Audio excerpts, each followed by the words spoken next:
Perkenalkan, nama saya Intan, saya dari kelas 12 IPA 1. Baiklah, saya di sini akan membuat praktek kimia. Dasar teori, koloid pelindung adalah koloid yang melindungi koloid lain supaya tidak mengalami koagulasi. Koloid pelindung membentuk lapisan di sekeliling partikel koloid yang lain sehingga melindungi muatan koloid tersebut. Adapun alat dan bahan: susu,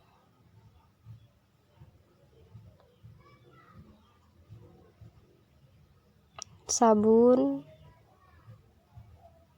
minyak, kecap, dan air.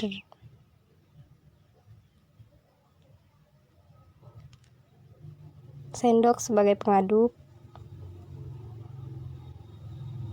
gelas sampel 1, sampel 2, sampel 3. Siapkan 3 buah gelas sampel.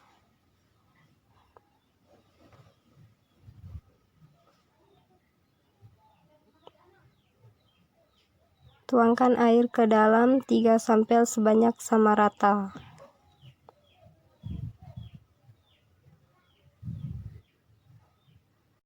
Masukkan minyak ke dalam 3 sampel sama rata.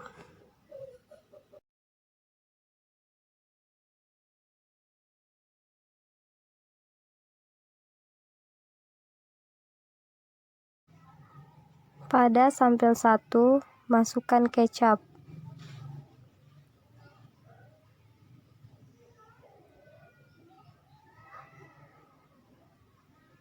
Lalu aduk menggunakan sendok hingga merata.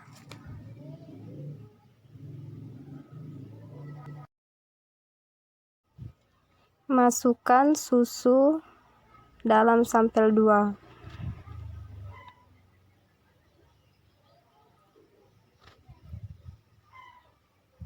Lalu aduk menggunakan sendok hingga merata.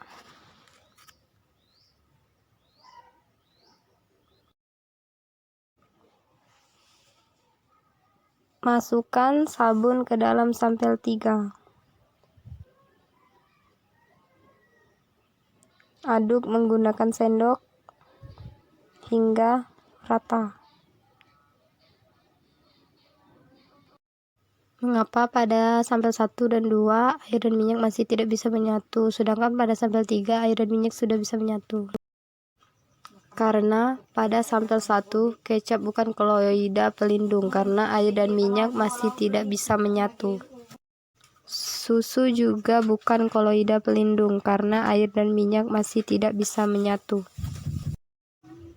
Sampel 3, air dan susu bisa menyatu karena sabun adalah koloida pelindung yang terdiri dari biofil dan bioko yang bisa menyatukan air dan minyak. Kesimpulan, kecap dan susu bukan koloid pelindung, sedangkan sabun adalah koloid pelindung.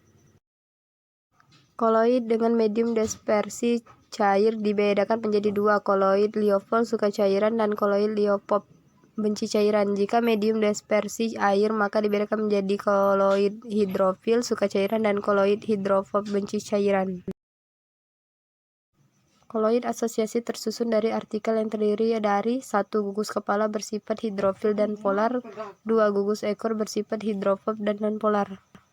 Ketika dilarutkan dalam air, ekor asam satreat hidrofob saling berkumpul ke dalam air dan kepala asam satreat hidrofil menghadap ke air. Koloid asosiasi pada sabun di air membuatnya menjadi pengungsi minyak dalam air. Gugus hidrofob akan menarik partikel minyak lalu mendepreskan ke air. Sekian, terima kasih. Nama saya Intan, saya dari kelas 12 IPA 1. Baiklah, saya di sini akan membuat praktek kimia yang akan membuat es mambu. Pecahkan es batu kecil-kecil lalu masukkan ke dalam baskom. Masukkan susu ke dalam kantong es.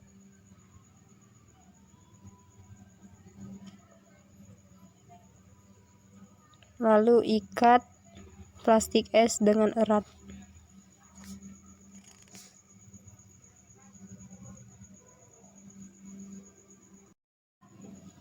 Masukkan garam ke dalam baskom hingga merata.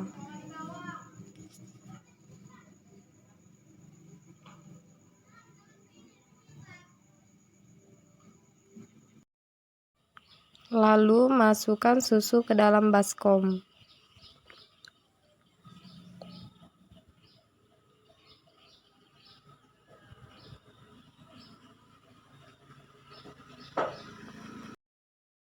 Jika es tersebut sudah dimasukkan ke dalam baskom, lalu tunggu selama 30 menit sampai es membeku. Oke guys, esnya sudah membeku. Oke guys, ini esnya sudah membeku. Jadi kalian bingung kan kenapa esnya bisa membeku? Jadi kita memasukkan garam ke dalam es batu. Garam tersebut akan mengakibatkan titik beku sehingga susu cepat membeku. Jadi dapat kita ketahui dari video tersebut, semakin banyak garam kita masukkan, maka semakin cepat es mambunya membeku. Sekian, terima kasih.